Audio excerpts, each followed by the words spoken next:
Hello, magandang umaga mga ka-reels. Pakita ko lang sa inyo ang ginawa naming cake. Yummy talaga ito, ang sarap niya.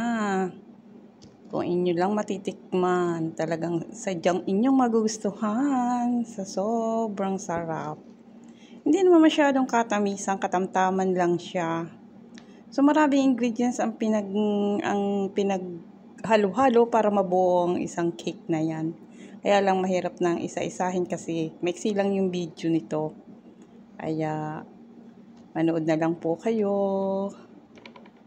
Ayan po yung pang-topping sa ibabaw nitong cake na ginawa namin. May kasama, may katulong kasi ako sa paggagawa, hindi ako. Okay, bye-bye and thank you for watching.